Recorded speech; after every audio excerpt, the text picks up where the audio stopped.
Maswamakeye komema yo na mboka mosusu pati kwekobosana te nde otiki nga na mokili nazali kozela yo maswa makomi mosika ngama ya miso ebimi kasi lokola sango etambola kokende libela te oyo tiki biso na beya lokola yo moko loba nyonso nde lokuta ezali kotambola basango ya mabe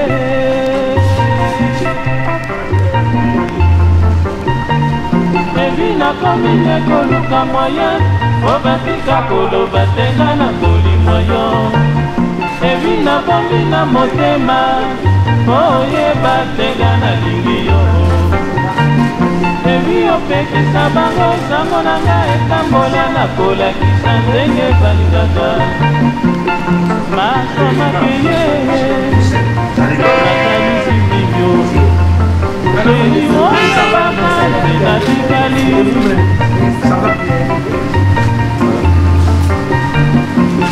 soki maswa mazongi olakisa ndenge okonazali osika koloba ndenga na kolimwa yo ebi nakomina motema oyeba ndenga na lingi yo ebi opekisa bango sango na nga etambola na kolakisa ndenge balingaka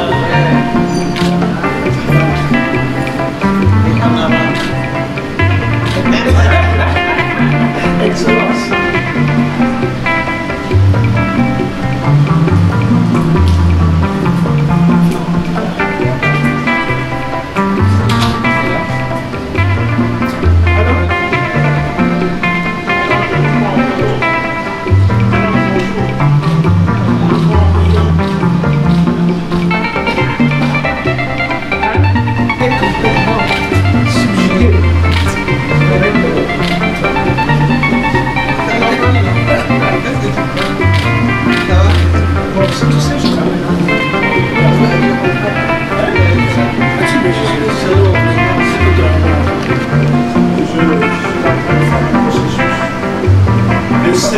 Sénégalisation parmienne.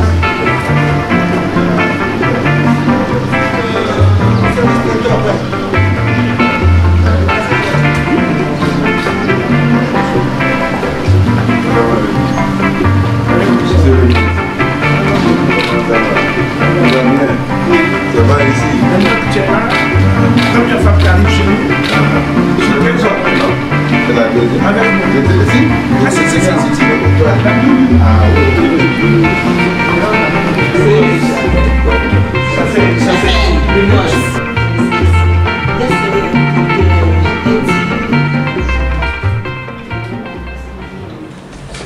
Voilà un peu le résultat que nous avons aujourd'hui.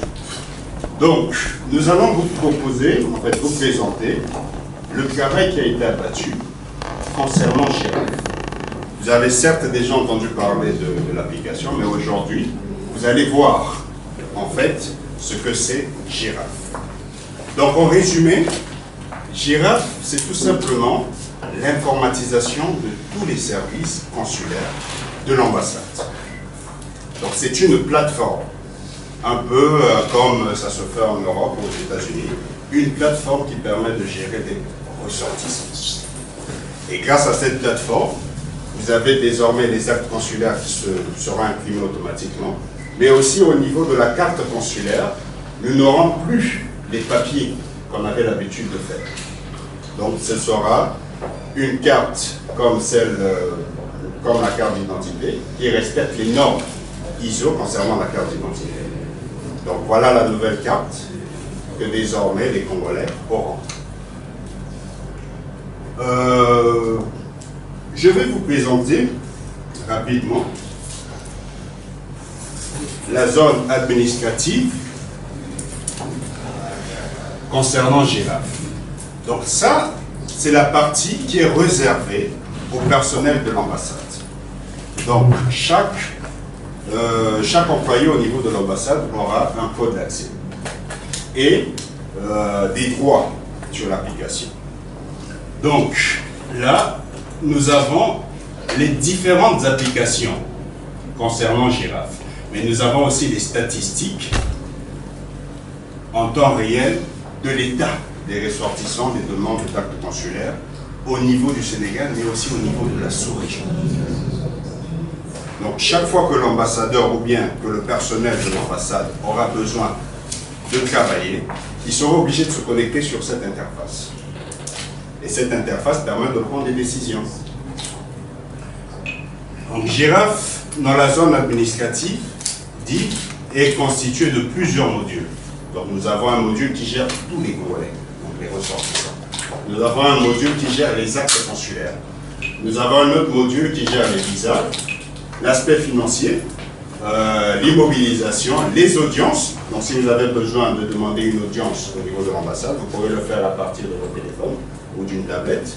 Vous avez la partie visite, le courrier, le personnel, les activités de l'ambassade, mais aussi les paramétrages. Au niveau des paramétrages, c'est à ce niveau qu'on définit les habilitations. Qui a le droit de faire quoi sur Girafe? Donc nous avons voulu faire une application qui s'apparente un peu à ce que nous voyons tous les jours. Donc, juste au-dessus, là où il y a le bouton des connexions, on a mis des notifications, un peu comme ça se fait sur Facebook. Donc aujourd'hui, l'ambassade, à l'instant T, pourra savoir qu'il y a 745 ressortissants congolais qui se sont enregistrés dans le système. Mais les 745 là, en réalité, ce sont des gens qui se sont enregistrés, mais qui n'ont pas encore été validés, qui ne sont pas reconnus comme congolais. Donc, c'est pour ça qu'il est important de fournir tous les documents lors de l'enregistrement, la photocopie de votre passeport, la photo, ainsi de suite. Et une fois que l'ambassade vérifie que vous êtes bien congolais, on active votre compte et vous recevez systématiquement un nom d'utilisateur et un mot de passe qui vous permettront plus tard de vous connecter dans votre espace personnalisé et sécurisé. C'est ce que nous allons voir à ce niveau. Là, je me suis connecté sur mon espace. Une information importante, lorsque le système génère un mot de passe, lorsque vous vous connectez pour la première fois, on vous oblige de modifier votre mot de passe. C'est une obligation. Ça, c'est pour éviter que quelqu'un d'autre, ou bien la secrétaire, ou bien le consul, se connecte sur votre compte pour modifier des informations. Donc, du coup, lorsque vous vous connectez, vous modifiez votre mot de passe que vous retenez, et ensuite, avant de pouvoir demander des actes consulaires, il faut d'abord que la carte consulaire soit générée. Donc, ceux qui ne sont pas enregistrés sur le système ne pourront pas avoir des actes consulaires. Donc, à ce niveau, voilà un peu les informations que nous avons. Donc, les informations personnelles, c'est fini les fiches qu'on donnait habituellement pour remplir au pic, ainsi de suite. Maintenant, vous rentrez les informations une seule fois au niveau du système en les a. On ne va pas vous redemander les mêmes informations. Donc, une fois que vous les avez rentrées, ça évite aussi les fautes d'orthographe. Parce que lorsque vous rédigez parfois, la secrétaire doit saisir, il peut se glisser une faute d'orthographe. Donc, vous remplissez ces informations vous-même. Ensuite, vous avez les informations du pays de résidence. Pour ceux qui sont au Mali, mettront le Mali. Pour ceux qui sont au Sénégal, mettront le Sénégal. Vous avez la demande, les demandes d'actes consulaires. Donc, à ce niveau, au lieu de vous déplacer et venir à l'ambassade pour demander votre acte consulaire, vous pouvez directement, avec votre téléphone, votre tablette, votre ordinateur, chez vous, demander votre acte consulaire. Donc, ne pas venir faire tout un rang. Directement, vous demandez votre acte consulaire. Et ça, c'est compatible sur les différents équipements. Donc, vous pouvez le faire si vous avez Internet sur votre ordinateur, plutôt sur votre téléphone. Vous pouvez le faire directement sur le téléphone. Et, toujours dans le processus, dans le but de faciliter la tâche aux ressortissants, on a mis aussi au niveau de l'interface privée le suivi des actes consulaires. Donc moi j'effectue ma demande d'acte consulaire, je n'ai pas besoin de me déplacer tant que je n'ai pas reçu une information comme quoi ma carte ou bien mon certificat de bonne moralité a été signé.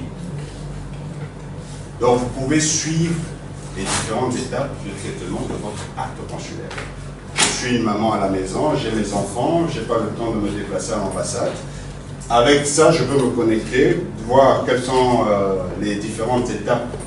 Est-ce que l'acte a été signé ou pas? Comme ça, je me déplace, je suis sûr que je récupère mon document. Donc cette interface est dédiée à tous les ressortissants congolais qui s'enregistrent. Que ce soit au Mali, que ce soit au Cap-Vert, en tout cas dans tous les pays de la juridiction de l'ambassade. Donc pour ceux qui se sont enregistrés, il suffit tout simplement de vérifier. Normalement, en général, on vous envoie un mail avec ces coordonnées-là. Sinon, vous revenez au niveau de l'ambassade. On vous communiquera toutes ces informations. Donc voilà un peu l'interface mise à la disposition de tous les ressortissants. Est-ce que vous avez des questions à ce niveau? Vous êtes allé un peu plus vite parce que vous êtes allé directement sur la plateforme. Je crois qu'il faut expliquer de façon détaillée comment est-ce qu'on se connecte pour arriver justement à cette interface-là. Parce que vous avez parlé qu'il fallait se recenser d'abord, oui. Et puis le système devait nous renvoyer en fait un code ou bien un nom d'utilisateur plus le mot de passe. Bon, maintenant pour nous par exemple qui sommes déjà enregistrés, on n'a pas encore reçu en fait ce nom d'utilisateur et le mot de passe. Qu'est-ce qu'on fait à la fin? Et quand on a ce mot de passe là, quelle est l'interface où on doit d'abord se connecter pour justement mettre le mot de passe? Parce qu'on n'a pas. Parce que lorsque vous avez fait l'exposition, vous êtes allé directement sur la plateforme. Je crois qu'il faut aller en arrière. Tu fais une explication ou vous avez déjà le mot de passe. À supposer qu'on a déjà le mot de passe et le nom d'utilisateur, il faut nous montrer là où il faut aller. Mettre le mot qu'on appelle le nom d'utilisateur pour se connecter, pour commencer en fait le... C'est une excellente question. Donc, le processus en tant que tel commence par l'enregistrement. Donc, vous avez deux possibilités. Soit vous le faites vous-même, en ligne, soit vous venez au niveau de l'ambassade pour vous enregistrer. Donc, une fois que vous êtes enregistré, vous passez à ce niveau-là. Vous êtes là, parmi ces personnes-là, qui ne sont pas encore validées comme ressortissants congolais.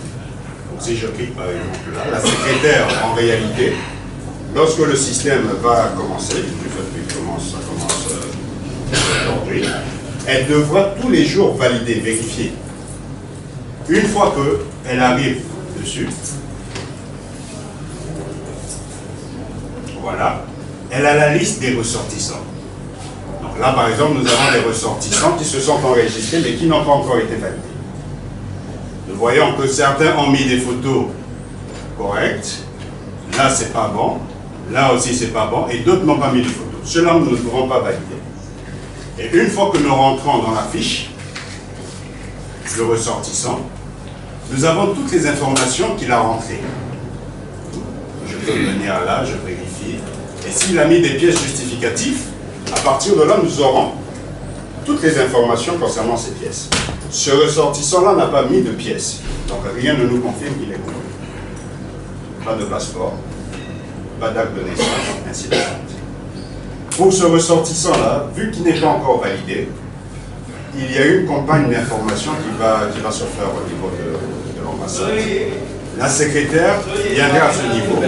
Soit lui enverra un SMS, soit lui enverra un mail pour lui dire qu'il y a telles informations qui manquent.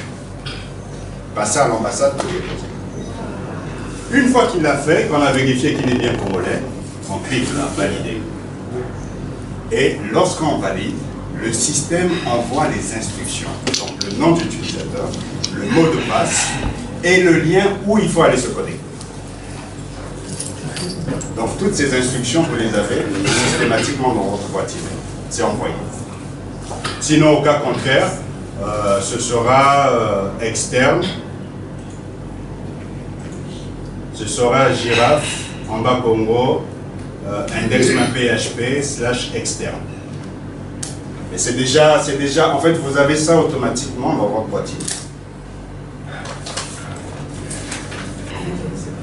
Il faut qu'il se déplace. Il faut qu'il vienne à l'ambassade. Il faut amener la carte de dépôt. C'est ça. Il y a une possibilité de scanner la carte et puis... Non. Pour pouvoir le faire, il faut d'abord qu'on vous active. Si vous êtes activé, vous pouvez modifier vos informations. C'est pour des raisons de sécurité. Donc, si on n'est pas sûr que vous êtes congolais, bon, c'est pas de la destination, c'est ça. Si on n'est pas sûr que vous êtes de nationalité congolaise, on ne peut pas activer votre compte. Donc, à partir de là, vous êtes dans l'obligation de vous déplacer. Sinon, au cas contraire, vous pouvez envoyer un mail avec vos données et on enregistre, on remplit votre compte et on valide. Donc, vous pouvez aussi envoyer les informations complémentaires par mail. Bien, donc je vais vous présenter la partie administrative réservée à l'ambassade.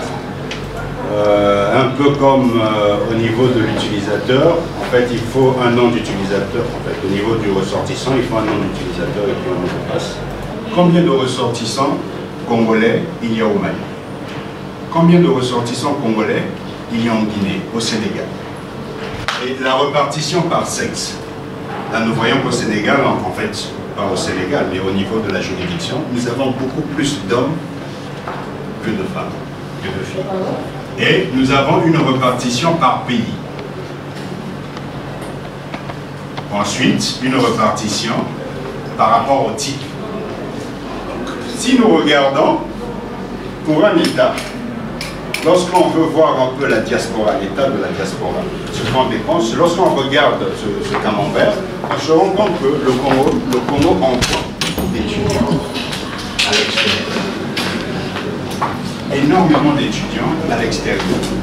Cela sous-entend qu'il y a une grande masse financière qui sort du pays, parce que les étudiants payent la scolarité, les étudiants payent la location, et ainsi de suite. Donc ce sont des informations qui peuvent permettre à l'État de prendre des décisions. Nous avons ici les naissances, donc on voit qu'au Sénégal, apparemment ça va, puisqu'il y a beaucoup de naissances. Nous avons ici les professionnels. Donc toutes ces informations nous permettent d'avoir une typologie des ressortissants au niveau de l'Afrique de l'Ouest. Donc fini les cartes où il fallait écrire. Ça prenait beaucoup de temps, parce que si on avait une centaine de cartes consulaires à imprimer, il fallait saisir les 100 personnes, mais là, ça se fera en quelques clics. Donc une fois que j'ai cliqué, ben, j'ai la signature directement du consul, j'ai ma carte qui respecte un peu la norme PVC, la carte d'identité. Il y a des démarches qui seront effectuées au niveau du ministère des Affaires étrangères pour que cette carte-là soit valide pour les banques, pour la police, ainsi de suite. Donc voilà un peu comment ça va se passer désormais. Donc nous lançons le processus d'informatisation des services consulaires de l'ambassade et nous vous invitons, pour ceux qui se sont déjà fait enregistrer, de vérifier si vos comptes sont validés. Pour ceux qui n'ont pas reçu de confirmation, de vous rapprocher de l'ambassade. Et pour ceux qui ont des anciennes cartes consulaires, de renouveler la carte consulaire. Et je remercie l'équipe de Toponita Tech d'avoir réalisé la présentation à l'avance de Marie. C'est un geste autrement professionnel, on peut dire. Vous avez réalisé que en 2 ans, nous avons fait une bonne avancée. Et j'emprunte cette sagesse de chez nous, qui dit généralement que boire le pot battre. C'est-à-dire que le président Sassou n'a jamais demandé à ses mandants de faire autre chose que de travailler pour le Congo. Donc il est possible de faire en sorte que les Congolais se sentent chez eux ici. Si nous sommes aussi nombreux cette journée de travail et à cette heure-ci, c'est parce que nous avons bénéficié de l'efficacité de cette plateforme, de ce système d'information qui est Girafe, qui peut vous envoyer des informations à tout moment. Et le fait que vous soyez connecté, vous pouvez être au courant de tout ce qui peut se faire ici. Je voudrais donc féliciter Alexandre Fouti et tous ceux qui sont avec lui, les professionnels, des Congolais, qui ont voulu, dans des conditions difficiles, parce que je suis peut-être un maître qui aime bien blaguer, mais il n'y a qu'un seul moment où je sais être sérieux, c'est quand je travaille. Et de ce point de vue, je suis très peu fréquentable quand je travaille. Et je suis heureux qu'il ait supporté mon sale caractère quand je travaille. Et ça a fourni les résultats que nous avons. C'est d'abord des Congolais compétents, sérieux, engagés, qui ont voulu apporter à la communauté et au pays quelque chose de nouveau, de différent. Nous avons donc développé cet environnement qui est basé sur les TIC pour vous rapprocher des services de l'ambassade sans être obligé de fournir des surcoûts, que ce soit en énergie ou en moyens financiers. Mais c'est aussi un moyen de faire que l'équité et la justice s'appliquent. Parce que lorsqu'on accède aux services de l'ambassade en utilisant des TIC, vous n'avez ni ethnie, ni sexe, ni âge. Vous avez en face de vous un environnement qui n'est pas discriminant.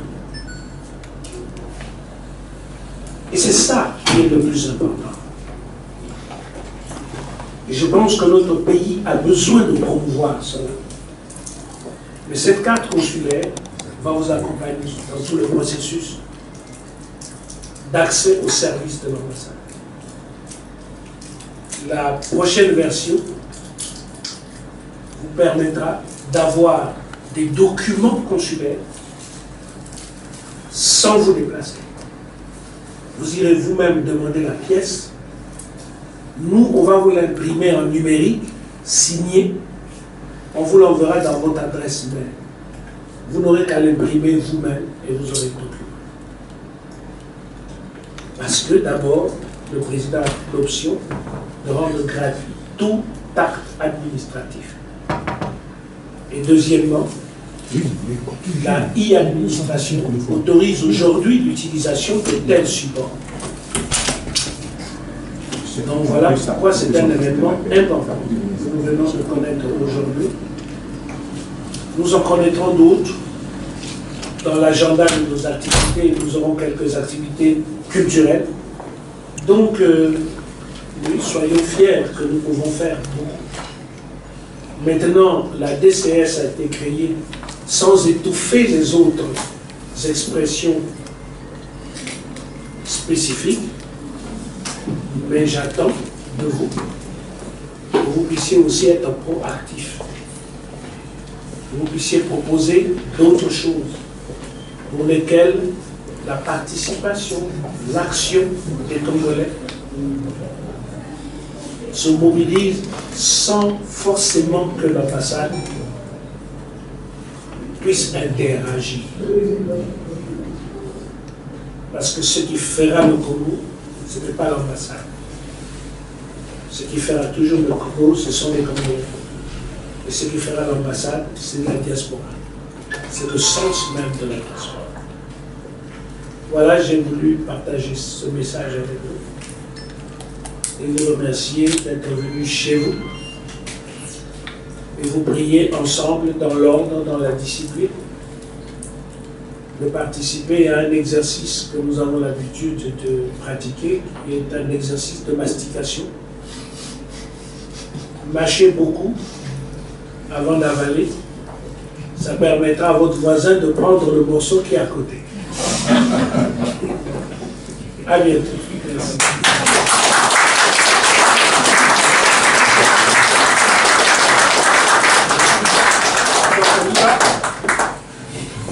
Moi, je suis prière, c'est pas moi qu'on pose des questions, ça en fout. Ceux qui n'ont pas posé de questions, c'est tant pis pour eux. Bon, Président, vas-y. Un petit mot. Alors, il est très difficile de rajouter quelque chose à ce que vous avez dit, Excellence. Ce que je voudrais demander aux compatriotes ici présents, si nous le croyons vraiment, nous avons vu l'homme arriver et nous avons constaté, ce sont des faits qui ont parlé, l'œuvre accomplie en si peu de temps. Nous prions qu'il reste encore avec nous. Mais nous prions quand même pour parachever encore rajouter une petite cerise sur le bateau. Donc je vais vous demander, s'il vous plaît, je vais vous demander de vous mettre debout.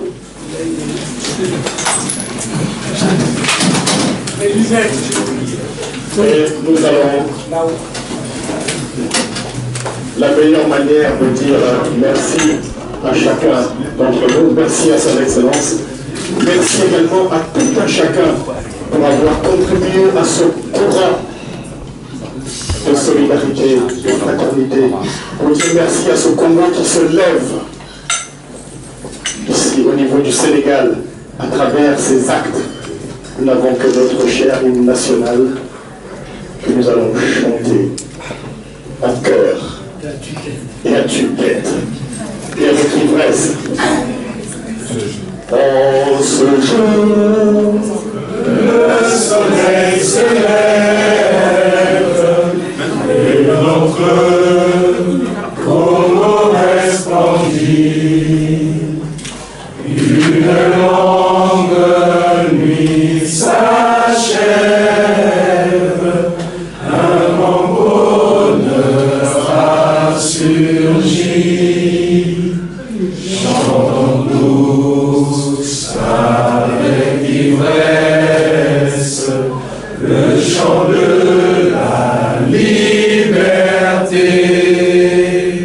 Congolais debout fièrement partout, proclamant l'union de notre nation, oubliant ce qui nous divise, soyons plus unis que jamais. Vivons pour notre devise, unité, travail, progrès. Vivons pour notre devise, unité, travail, progrès.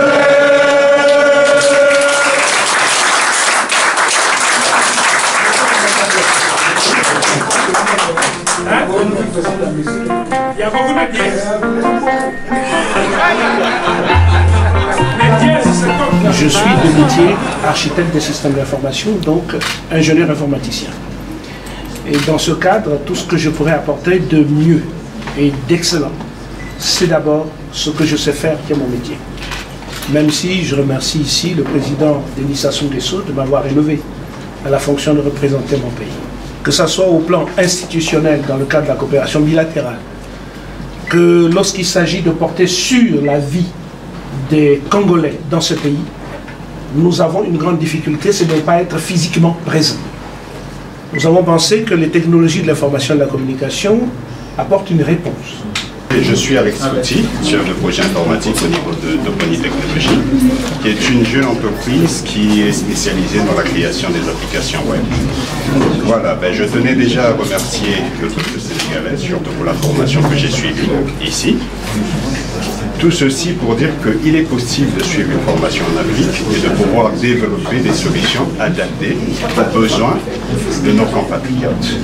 Donc l'application que nous avons développée au niveau de l'ambassade du Congo est une application qui a tout simplement permis d'informatiser tous les services consulaires de l'ambassade.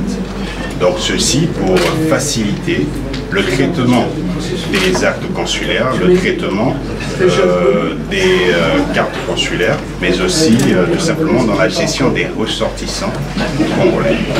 C'est une application qui s'adapte aux normes actuelles, donc conçue un peu sous le modèle de Facebook, où nous avons des notifications, des statistiques et aussi des rapports. Et nos pays en ont besoin. Le lancement de l'opération production des cartes consulaires informatisées est un grand motif de satisfaction pour l'ambassade. Cette opération vise à doter à la communauté tout entière des cartes informatisées conformes au monde d'aujourd'hui.